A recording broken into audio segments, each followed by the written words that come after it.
Halo pembelajar akuntansi, saya Rudianto yang telah memandu untuk mempelajari akuntansi selangkah demi selangkah, bagian demi bagian di dalam video-video tutorial sebelumnya. Kembali menemani untuk melangkah lebih jauh dalam mempelajari akuntansi. Di dalam video ke-22 ini yang merupakan bagian dari rangkaian tutorial akuntansi dasar, kita telah masuk ke perusahaan dagang. Karena perusahaan dagang memiliki karakteristik yang berbeda dengan perusahaan jasa, maka cara mencatat transaksi di perusahaan dagang tidak sepenuhnya sama.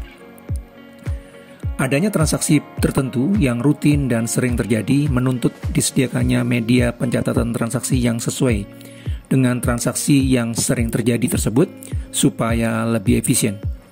Di dalam video ini, kita akan belajar mencatat transaksi di perusahaan dagang dengan mempergunakan jurnal khusus.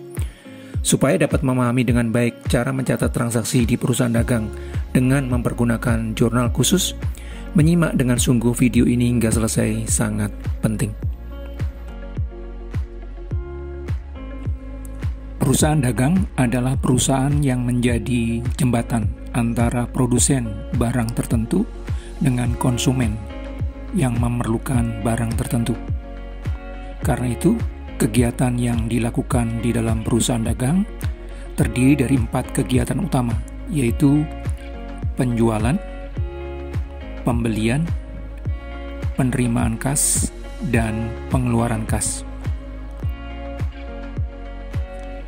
Berdasarkan 4 jenis kegiatan yang sering dilakukan oleh perusahaan dagang, maka disusun 4 jurnal khusus, yaitu jurnal khusus penjualan yang dipakai hanya untuk mencatat transaksi penjualan secara kredit saja, jurnal khusus pembelian yang hanya digunakan untuk mencatat transaksi pembelian secara kredit saja, jurnal khusus penerimaan kas yang dipakai hanya untuk mencatat transaksi penerimaan kas dari berbagai sumber, jurnal khusus pengeluaran kas yang dipakai hanya untuk mencatat transaksi pengeluaran kas untuk berbagai keperluan.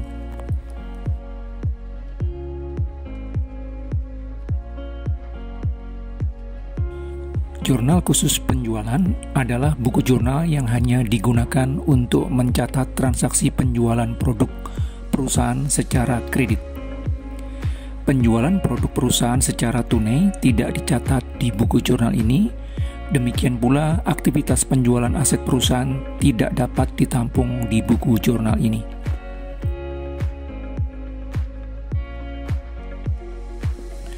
Ketika perusahaan dagang melakukan transaksi penjualan kredit, maka akun piutang usaha didebet dan akun penjualan dikredit sebesar nilai transaksinya. Untuk alasan efisiensi, maka transaksi penjualan kredit dapat ditampung di dalam jurnal khusus penjualan yang hanya menggunakan akun piutang dan akun penjualan sebagai media pencatatnya.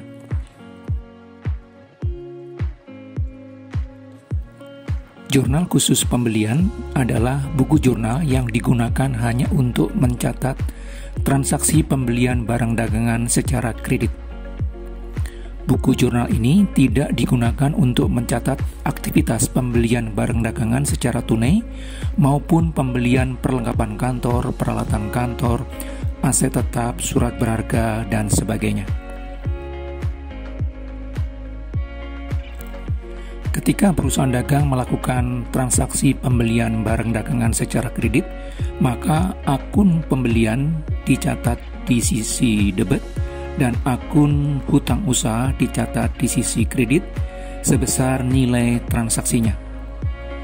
Untuk alasan efisiensi, maka transaksi pembelian secara kredit dapat ditampung di dalam jurnal khusus pembelian yang menggunakan akun pembelian dan akun hutang usaha sebagai media penampungnya.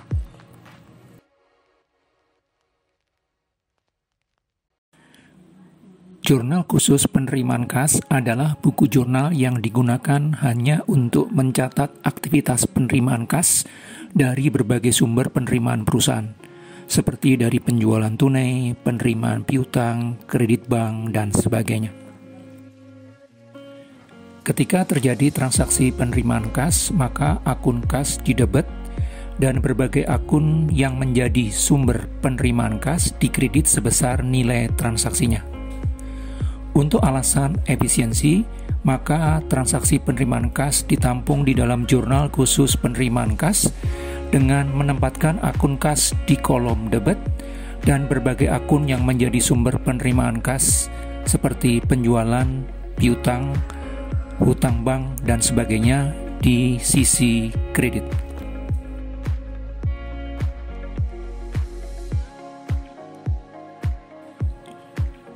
Jurnal khusus pengeluaran kas adalah buku jurnal yang digunakan khusus untuk mencatat transaksi pengeluaran kas untuk berbagai keperluan, seperti untuk membayar hutang, pembelian barang dagangan secara tunai, membayar berbagai macam beban operasional, maupun untuk berbagai keperluan yang ada. Ketika terjadi transaksi pengeluaran kas, maka berbagai akun yang menjadi objek pengeluaran kas seperti akun pembelian, hutang usaha, beban operasional didebet sebesar nilai transaksinya, dan akun kas dikredit sebesar jumlah yang sama. Untuk alasan efisiensi, maka transaksi pengeluaran kas dapat dicatat di dalam jurnal khusus pengeluaran kas dengan menempatkan berbagai akun yang menjadi objek pengeluaran kas seperti pembelian, hutang, beban operasional, dan lain-lain di kolom debit dan menempatkan akun kas di kolom kredit.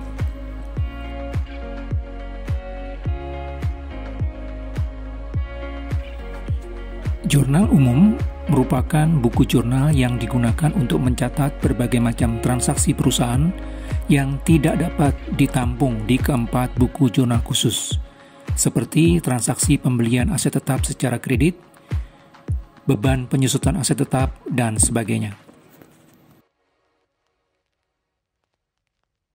Format jurnal umum sama seperti jurnal umum biasa, yaitu berisi kolom tanggal, keterangan, referensi, dan debit dan kredit.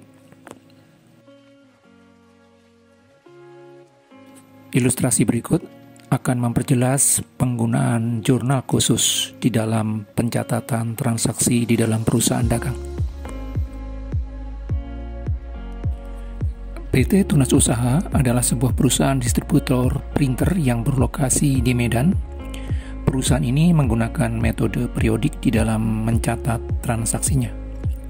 Transaksi yang dilakukan perusahaan dicatat di dalam buku jurnal khusus. Pada awal Januari, total aset yang dimiliki perusahaan sebesar 604 juta, total liabilitas dan ekuitas juga sebesar 604 juta. Transaksi penerimaan kas yang dilakukan PT Tunas Usaha terjadi 3 kali di sepanjang Januari 2022. Transaksi pertama terjadi pada tanggal 3 Januari, diterima pelunasan piutang dari toko Lasido sebesar 42.500.000. Atas transaksi ini, akun kas di kolom debit dicatat sebesar 42.500.000 dan akun piutang di kolom kredit dicatat sebesar 42.500.000. Transaksi kedua, pada tanggal 4 Januari dijual barang dagangan secara tunai ke toko Robema sebesar 35 juta dengan potongan tunai sebesar 1 juta rupiah. Atas transaksi ini, di tanggal 4, di akun kas di kolom debit dicatat sebesar 34 juta dan akun potongan juga di kolom debit dicatat 1 juta rupiah. Dan akun penjualan di kolom kredit dicatat 35 juta. Transaksi ketiga pada tanggal 15 Januari diterbitkan 200.000 lembar saham baru dengan nilai nominal Rp1.000 per lembar dan terjual pada nilai nominalnya. Atas transaksi ini pada tanggal 15 di kolom debit dengan akun kas dicatat sebesar 200 juta dan di akun modal saham di kolom kredit dicatat 200 juta.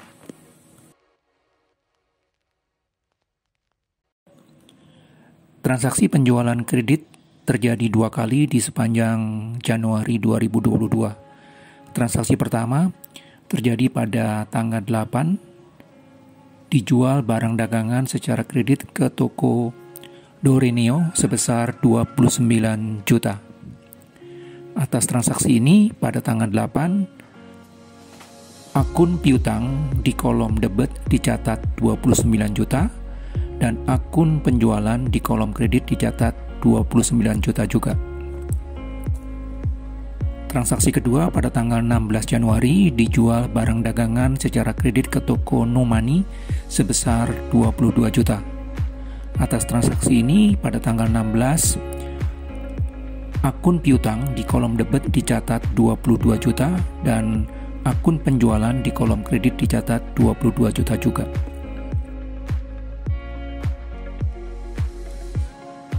Di sepanjang Januari 2022 terjadi 2 kali transaksi pembelian secara kredit. Transaksi pertama terjadi pada tanggal 11 Januari, dibeli barang dagangan secara kredit sebesar 25 juta dari PT Jaya Makmur. Atas transaksi ini pada tanggal 11, akun pembelian di kolom debit dicatat sebesar 25 juta dan akun hutang usaha di kolom kredit dicatat 25 juta juga. Transaksi kedua terjadi pada tanggal 17 Januari, dibeli barang dagangan secara kredit sebesar 27 juta dari PT Roda Niaga. Atas transaksi ini pada tanggal 17, akun pembelian di kolom debit dicatat 27 juta dan akun hutang usaha di kolom kredit dicatat 27 juta juga. Di sepanjang Januari 2022 terjadi 6 kali transaksi pengeluaran kas. Transaksi pertama pada tanggal 6 Januari dibayar hutang usaha ke PT Kunci Mas sebesar 34 juta. Atas transaksi ini pada tanggal 6, akun hutang di kolom debit dicatat sebesar 34 juta dan akun kas di kolom kredit dicatat 34 juta. Transaksi kedua pada tanggal 7, dibeli barang dagangan secara tunai sebesar 28 juta dengan potongan tunai 1 juta rupiah. Atas transaksi ini pada tanggal 7, akun pembelian di kolom debit dicatat 28 juta, akun potongan pembelian di kolom kredit dicatat 1 juta rupiah, dan akun kas di kolom kredit dicatat 27 juta. Transaksi ketiga pada tanggal 9, dibayar beban telepon sebesar 2 juta secara tunai. Atas transaksi ini pada tanggal 9, akun beban operasional dicatat sebesar 2 juta dan akun kas di kolom kredit dicatat sebesar 2 juta dengan keterangan beban telepon. Transaksi keempat terjadi pada 22 Januari, dibagikan dividen kas sebesar 25 juta. Atas transaksi ini,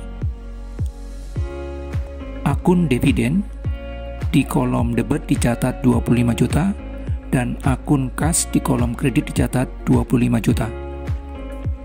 Transaksi kelima terjadi pada tanggal 28, dibayar gaji pegawai sebesar 7 juta rupiah secara tunai. Atas transaksi ini, akun beban operasional dicatat di sisi debit sebesar 7 juta dan akun kas di kolom kredit dicatat sebesar 7 juta dengan keterangan gaji. Transaksi ke-6 terjadi pada tanggal 29, dibayar beban listrik ke PLN sebesar 1.400.000 secara tunai. Atas transaksi ini, akun beban operasional di kolom debit dicatat 1.400.000 dan akun kas di kolom kredit dicatat 1.400.000 dengan keterangan beban listrik. Di sepanjang Januari 2022 terdapat 4 transaksi dan informasi yang tidak bisa dicatat di jurnal khusus, karena itu harus dicatat di jurnal umum. Transaksi pertama terjadi pada 14 Januari, dibeli peralatan kantor secara kredit dari toko ATK sebesar 19 juta. Atas transaksi ini, akun peralatan kantor didebet sebesar 19 juta dan akun hutang usaha dikredit sebesar 19 juta. Informasi kedua, sewa kantor bulan Januari 2022 sebesar 3 juta rupiah dibebankan pada bulan bersangkutan berdasarkan sewa kantor dibayar di muka yang telah dibayar pada tahun 2021 sebelumnya. Atas informasi ini dilakukan penyesuaian dengan mendebet akun beban sewa kantor sebesar 3 juta dan mengkredit akun sewa kantor dibayar di muka sebesar 3 juta. Informasi ketiga, beban penyusutan peralatan kantor sebesar 1 juta rupiah dibebankan di bulan Januari. Atas informasi ini, akun beban penyusutan peralatan didebet sebesar 3 juta dan akun akumulasi penyusutan peralatan dikredit sebesar 1 juta. Informasi keempat, beban penyusutan kendaraan sebesar 2 juta dibebankan di bulan Januari. Atas informasi ini, akun beban penyusutan kendaraan didebet sebesar 2 juta dan akun akumulasi penyusutan kendaraan dikredit sebesar 2 juta. Posting yang merupakan tindakan memindahkan catatan transaksi dan informasi di buku jurnal ke berbagai akun yang ada di buku besar dan buku pembantu harus dilakukan sebagai bagian dari siklus akuntansi. Demikian pula ketika catatan transaksi dan informasi menggunakan jurnal khusus, posting tetap harus dilakukan. Berdasarkan jurnal khusus penerimaan kas, diketahui bahwa akun kas yang berada di kolom debit berjumlah 276.500.000. Jumlah ini dipindahkan ke akun kas yang ada di buku besar di sisi debit. Dan pada saat yang sama, akun piutang yang berada di kolom kredit berjumlah 42.500.000. Jumlah ini dipindahkan ke akun piutang usaha di sisi kredit dengan jumlah yang sama. Dari buku jurnal khusus penjualan diketahui akun piutang yang berada di kolom debit berjumlah 51 juta. Jumlah ini dipindahkan ke akun piutang di sisi debit sebesar 51 juta. Pada saat yang sama, akun penjualan yang berada di kolom kredit berjumlah 51 juta. Jumlah ini dipindahkan ke akun penjualan di sisi kredit dengan jumlah yang sama.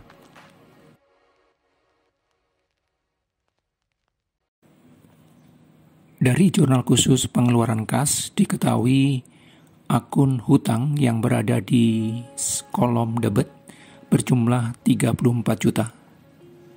Jumlah ini dipindahkan ke akun hutang di sisi debit. Demikian juga akun kas yang berada di kolom kredit berjumlah 96 juta. Jumlah ini dipindahkan ke akun kas di sisi kredit.